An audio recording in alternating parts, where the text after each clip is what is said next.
Bonjour Vincent, pourrais-tu te présenter Bien, bonjour à toi. Écoute, je m'appelle Vincent Perfetti.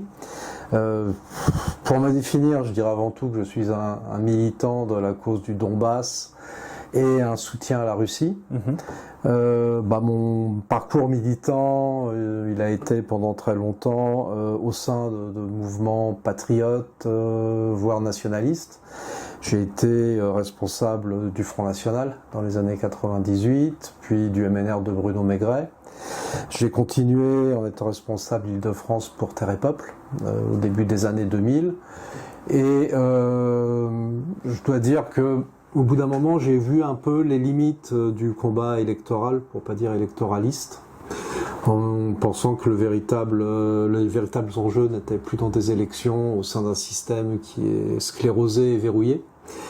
Et dès 2014, j'ai pensé que le conflit était un conflit qui opposait les tenants du nouvel ordre mondial à ceux qui tentaient d'y résister et de proposer un modèle multipolaire. J'entends par là...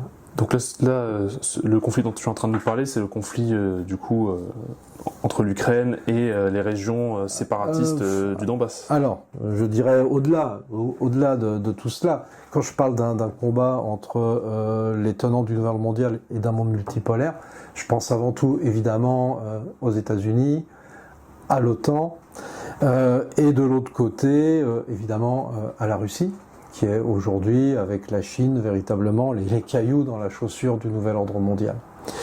Lorsque tu parles du conflit entre l'Ukraine et les régions séparatistes, moi j'y vois surtout un conflit entre les États-Unis, instrumentalisant les bandéristes, les nationalistes ukrainiens, afin, premièrement, de séparer la Russie de l'Europe, et évidemment, s'il le pouvait, de provoquer un fractionnement de la Russie.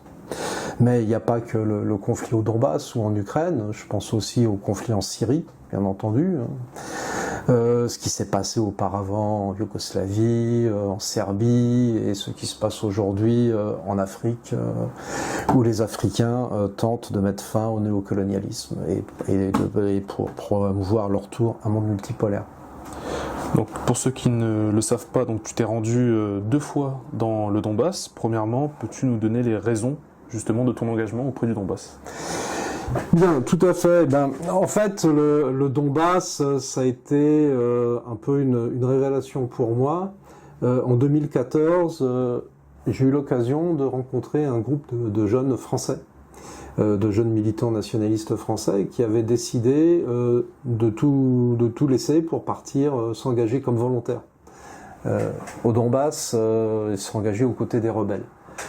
Et j'avoue que c'était la première fois depuis longtemps que je rencontrais des gens qui n'étaient plus dans la posture, qui n'étaient plus dans l'apparence, mais qui étaient prêts à mettre leur peau au bout de leurs idées, d'être tués ou de tuer pour une cause qui leur semblait essentielle, celle que j'ai décrite tout à l'heure.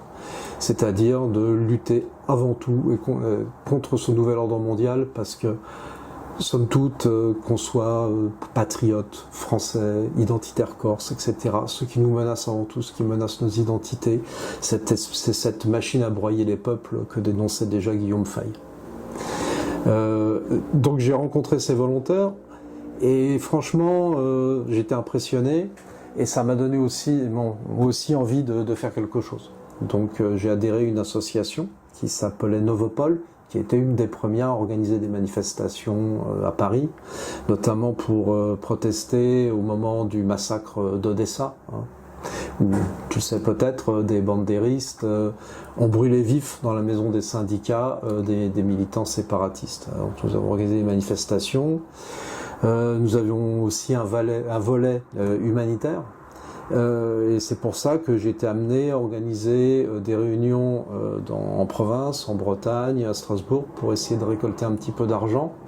Et avec cet argent, en 2016, je suis parti à Donetsk, où j'ai pu acheter un peu de matériaux de construction afin d'aider les familles à réparer leur maison, parce que déjà, évidemment, en 2016, mais dès 2014, l'armée ukrainienne effectuait des bombardements terroristes sur les populations civiles du Donbass.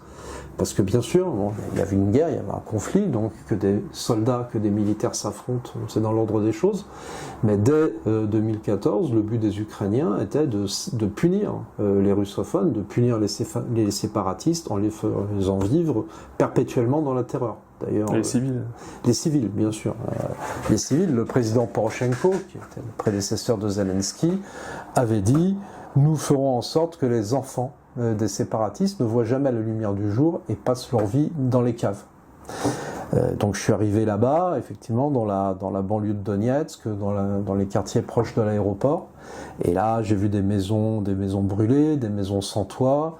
Je suis arrivé avec un camion rempli de tôles ondulées servant à réparer les toits. Puis là, tout à coup, j'ai vu une dame surgir de sa cave avec un petit plateau avec des boissons et elle était bien habillée, était maquillée, pomponnée et elle est sortie pour nous remercier de l'aider. Et là aussi, c'est pareil. J'ai vraiment eu un coup de cœur. J'ai vraiment été impressionné parce que cette dame, en fait, elle n'avait plus de maison. Elle vivait dans sa cave. La maison, voilà, les murs, les poutres carbonisées. Elle est sortie, mais elle était souriante. Elle était souriante et nous remerciait. Et je me disais, mais moi, à sa place, si j'en étais réduit à vivre dans les ruines de ma maison, je ne sais pas dans quel état mental je serais. Et c'est pour ça que en 2023, cette année, suite à la désinformation continue des médias français, j'ai eu envie d'y retourner. Ton deuxième voyage. J'ai eu envie de retourner au Donbass. Au mois de mai. Oui. Parce que je me disais, c'est pas possible, quoi. Depuis 2014, cette population civile du Donbass se fait bombarder. Mais quand on regarde TF1, quand on écoute les médias, on a l'impression que ce sont toujours les Russes qui bombardent les Ukrainiens, et puis sinon de l'autre côté il se passe rien. Alors que dans la réalité des choses, il se passe pas une journée sans qu'à Donetsk, par exemple, il y ait des morts. Un mort, 2, 3, 4, 5, et ce depuis des années. Et donc je voulais y retourner pour deux choses, évidemment retourner sur place pour pouvoir témoigner et ensuite m'adresser à des médias comme le vôtre. Et puis également, devant ce déferlement de haine anti-russe, maintenant on parle de russophobie, je me disais c'est pas possible, le peuple russe est un peuple ami, ils sont en première ligne pour défendre non seulement leur identité, mais je dirais l'identité de tous les peuples, pour défendre nos libertés, et nous leur crachons dessus en permanence. Moi je veux y aller pour leur dire que l'esprit de l'escadrille Normandie-Niemen n'est pas mort, qu'il y a encore en France des gens qui les soutiennent, qui sont prêts à s'engager, et que certes, les gouvernements occidentaux sont contre eux, mais ce n'est pas le cas des peuples. Et donc j'avais comme objectif de pouvoir m'adresser aux Russes, bien sûr à l'homme de la rue quand j'aurai l'occasion de lui parler, mais aussi de pouvoir parler dans les médias russes ou de pouvoir rencontrer des élus. Et j'ai eu la chance de pouvoir être parrainé par la mairie de Rostov. Vous savez, Rostov, c'est vraiment la grande métropole du sud de la Russie. La mairie de Rostov a accepté de nous faciliter l'accès aux médias, donc j'ai pu parler à la télévision de Rostov. Ils ont parrainé notre voyage, et donc on est parti avec une petite équipe au Donbass, grâce à eux. Où est-ce que tu t'étais rendu, du coup, au Donbass Alors, comme je disais, la porte du Donbass, c'est d'abord Rostov, c'est là où généralement les gens prennent le train de Moscou jusqu'à Rostov, puisqu'il n'y a plus d'avions à cause de la guerre. Et puis ensuite, notre petit convoi est parti vers Lugansk, Severodonetsk, ensuite Donetsk, et puis nous avons fini le périple à Mariupol. Voilà. Alors, pareil, à Severodonetsk, à Lugansk, on a eu la chance de pouvoir rencontrer des élus. On a rencontré un député de la LNR, de la République populaire de Lugansk. Nous avons rencontré également le maire de Severodonetsk.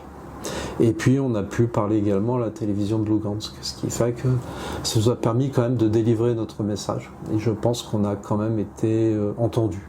Et permettre aux Russes et aux Ukrainiens et aux populations du Donbass de voir qu'il y avait des Français justement. Oui, il y avait des Français déjà qui les soutenaient. Bon, certains sont connus. Vous avez des gens comme Erwan Castel, Sergueï Munier, ou comme Sergueï Munier, qui eux sont là. Enfin, alors Erwan, il y est depuis 2015. Sergueï a fait un premier séjour en 2014, en 2015, un autre en 2016, et puis depuis l'opération militaire spéciale, il est là-bas, il est au front depuis le début, si vous voulez. Donc quelques Français sont connus, il y en a d'autres, sur une poignée, mais évidemment, moi je venais directement de France, et je pense que le message a été entendu lors d'un repas avec justement, il y avait un colonel de Cosaque, il y avait ce député de la LNR, et à un moment j'ai mis un peu les pieds dans le plat, je leur ai dit écoutez, voilà, on portait tous des toasts à l'amitié, je dis écoutez, est-ce que vous considérez la France aujourd'hui comme un pays ennemi ? Et ce député m'a dit non, aucunement, on ne considère pas du tout la France comme un pays ennemi, mais il y en a un peu triste, il dit mais malheureusement cette France que nous admirions, parce qu'en Russie la France était très admirée, que nous aimions, que nous admirions, nous avons l'impression qu'elle est en train de mourir. Et il n'y a pas grand chose à rajouter à cela. On peut difficilement leur donner tort. Non, malheureusement. Malheureusement. Alors qu'avons-nous fait pendant ce séjour au Donbass ? Donc comme je vous l'ai dit, on a commencé, déjà on a été reçu à Lugansk dans un endroit un peu particulier, qui est un établissement qui est tenu par les loups de la nuit. Alors je ne sais pas si vous avez déjà entendu parler des loups de la nuit. Le groupe de bikers proches de Poutine. C'est ça, ce sont un groupe de bikers patriotes. Alors ils ont un établissement à Lugansk qui tient à la fois du musée, donc vous avez beaucoup de matériel pris aux Ukrainiens, des blindés, des uniformes, etc. Donc ils sont faits dans un but d'enseignement pour les enfants, pour la jeunesse de la LNR. C'est aussi une auberge pour les bikers et pour les patriotes. Et puis c'est aussi une base militaire, c'est gardé militairement. Donc on a été reçus là, on a visité le musée, et puis nous sommes partis pour Severodonetsk. Alors Severodonetsk, je ne sais pas si vous avez un peu suivi le conflit, mais fin 2022, ça a été une zone où il y a eu de sévères combats en localité. La ville, elle est détruite à 70-80%. Si vous voulez, ça ressemble un petit peu aux images qu'on a pu voir dans les documentaires sur la bataille de Stalingrad, quoi. C'est à peu près ça. Donc déjà, c'est impressionnant en soi, de voir une ville quasiment totalement détruite. Un peu à l'image de Bakhmout, j'imagine. Oui, alors Bakhmout, j'ai l'impression que c'est même encore... il n'y a vraiment plus rien, quoi. Tandis qu'à Severodonetsk, et c'est ça qui m'a frappé, donc on était devant une barre d'immeubles, au mur, aux façades à moitié effondrées, criblées de balles, d'éclats. Et puis on se dit, dans un tel lieu, on pensait qu'il n'y avait personne, quoi. Et puis on discutait entre nous, puis à un moment on sent un regard se poser sur nous, et donc on lève les yeux. Et à l'étage au-dessus, on voit une vieille dame qui nous regarde du haut de son balcon. Et on s'aperçoit tout à coup que dans ces ruines, il y a des gens qui continuent à vivre. C'est un peu comme en 2016 quand on a vu cette dame sortir de la cave. Je vois qu'il y a des gens qui sont là. Et puis sur une porte, c'était écrit en russe, il y a des gens qui vivent ici. Donc on a vu une autre personne qui nous a expliqué que il n'y avait plus d'eau, plus d'électricité, mais que c'était leur pays de toute manière, puis qu'ils n'avaient pas aucun endroit où aller. Et donc ils s'accrochaient, qui restaient là. Et nous, qu'on est habitués au confort, un peu à la vie facile de l'Europe de l'Ouest, c'est toujours quelque chose d'assez émouvant de rencontrer des personnes avec une telle résilience et un tel courage. Et puis aussi, ce qu'ils nous avaient dit, donc il y avait cette grande barre d'immeubles, puis il y avait un Porsche, et sous le Porsche, il y avait un blindé ukrainien qui avait été détruit. Et donc les gens nous avaient expliqué que les Ukrainiens, pendant les combats, n'hésitaient pas à se mettre à l'abri à côté des immeubles où il y avait des civils, pour en faire des boucliers humains, quoi, tout simplement. Et le gars nous a dit, oui, toutes les destructions qui sont là sont le fait de l'armée ukrainienne. Parce qu'il est vrai que l'armée ukrainienne se comporte au Donbass non pas comme une armée nationale défendant un territoire ou comme une armée de libération, comme ils essaient de le faire croire, mais comme une armée d'occupation. C'est une armée à l'idéologie bandériste, donc axée sur l'ouest de l'Ukraine, et qui ont un mépris de fer depuis le début pour les russophones. D'ailleurs, il ferait mieux parler de russes plutôt que de russophones. Et pourtant, ils sont slaves, eux aussi. Slaves, alors... problème, oui, bien sûr. Dans la réalité, ils sont slaves, russes, biélorusses et ukrainiens sortent de la même matrice. Hein. On parlait de la Rousse de Kiev, le berceau de la Russie, c'est l'Ukraine, ils sont tous des slaves. Mais le problème, c'est que les Ukrainiens, surtout ceux de l'Ouest, subissent depuis des années, des décennies, ça ne veut pas dire, parce que même à l'époque de l'occupation allemande, il y avait déjà ça, une idéologie, une propagande qui leur dit qu'en fait, eux sont d'une naissance supérieure, qui n'ont rien à voir avec ce qu'ils appellent les Moskals, c'est-à-dire des Russes qui sont des gens abâtardis, mélangés d'Asiatiques, tandis qu'eux, Ukrainiens, font partie de la race supérieure.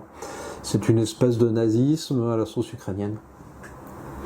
Et donc malheureusement, beaucoup de gens ont adhéré à cela, et je pense qu'il y aura un gros travail une fois que l'Ukraine aura été libérée de cette idéologie, pour faire en sorte que Ukrainiens et Russes soient à nouveau des peuples frères, ce qu'ils sont intrinsèquement. Peux-tu, s'il te plaît, nous raconter l'anecdote de l'hôtel quand tu avais fait ta visite Bien. En fait, effectivement, après Sévérodonetsk, ce qui m'a le plus frappé, c'est Donetsk. Nous, comme je vous l'avais dit, on avait été pris en charge par une équipe à la fois de la mairie de Rostov et de la LNR. Et à un moment, ils nous ont accompagnés jusqu'à Makivka, qui est une banlieue de Donetsk. Ils nous ont laissés à l'hôtel là-bas. Bon. Et moi, j'avais pour but le lendemain de faire des interviews comme des personnes dont je t'ai parlé, Erwan Castel, Sergueï Munier, etc. Donc le matin, on se lève. Donc il y avait moi, il y avait mon camarade Damien et puis le capitaine Place de Stop Russophobie. Et on se lève pour rendre le petit déjeuner et tout à coup, on entend 2 déflagrations dans le ciel. Un peu, bon, évidemment, on sait que c'est la guerre, mais c'était la première fois qu'on entendait le son du canon. Et puis le patron de l'hôtel nous dit ça, ce que vous venez d'entendre, c'est une roquette de HIMARS qui a été interceptée par notre DCA. Je dis oui, effectivement, impressionnant. On se dit ça va être l'événement fort de la journée, quoi. Et puis on entend un coup de canon, 2, 3, et puis là on voit que ça commence à taper quand même un petit peu. Ça se calme, donc on prend un taxi, on se rend en centre-ville pour voir Sergueï et puis Erwan, donc on fait nos interviews, et puis au moment où Erwan parle, ça recommence à taper, mais pas très loin. On voit que ça tombe sur le centre-ville et avec des explosions de plus en plus rapprochées. Et puis moi je regarde autour de moi, on était dans une brasserie, un boulevard Pouchkine, et puis je vois la jeunesse de Donetsk, qui continue à vivre, qui continue à rire, à boire, parce que finalement ils sont en guerre depuis 2014. Moi j'essaie de faire bonne figure, hein.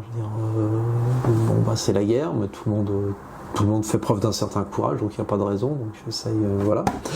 Et puis nos interviews se passent pas mal, et on rentre à l'hôtel. Puis le lendemain matin, on se prépare pour aller à Mariupol, et puis là, à l'hôtel, on voit que l'atmosphère a changé, que le personnel qui était plutôt joyeux, content de nous voir, a l'air triste. Donc on leur demande, le capitaine Place parle un peu russe, qu'est-ce qui se passe, qu'est-ce qui vous arrive, et il nous dit, hier il y a eu une personne qui a été tuée à Donetsk dans les bombardements ukrainiens, et c'est une employée de l'hôtel. C'est une employée de l'hôtel, et en plus c'est une dame qui laisse 2 jeunes enfants, et le père, qui est militaire, qui est sur le front actuellement, vient d'être rappelé pour s'occuper des enfants. Alors, déjà, ça fait un choc. Puis on dit, écoutez, si on peut aider, même financièrement, et là, le directeur de l'hôtel nous arrête d'un geste, il dit, non, écoutez, grâce à Dieu, on a suffisamment d'argent, et on a pris la décision de verser pendant un an, le salaire de cette dame à sa famille pour aider. Parce que nous, les gens du Donbass, on est comme ça, on pratique la solidarité. Mais par contre, ce que je vous demande, c'est lorsque vous rentrez en France, dites simplement la vérité. Dites ce que vous avez vu. Parlez de ce qu'on subit. Et il rajoute, et puis autre chose, je souhaite que les ancêtres cosaques de cette dame descendent du ciel et décapitent les tueurs ukrainiens. Je leur dis, écoutez, moi je suis vice-président de l'association des Cosaques de France et je partage votre vœu. Voilà, c'est une des raisons pour laquelle je suis devant vous aujourd'hui, c'est pour parler de cette dame et pour tenir ma promesse. Merci.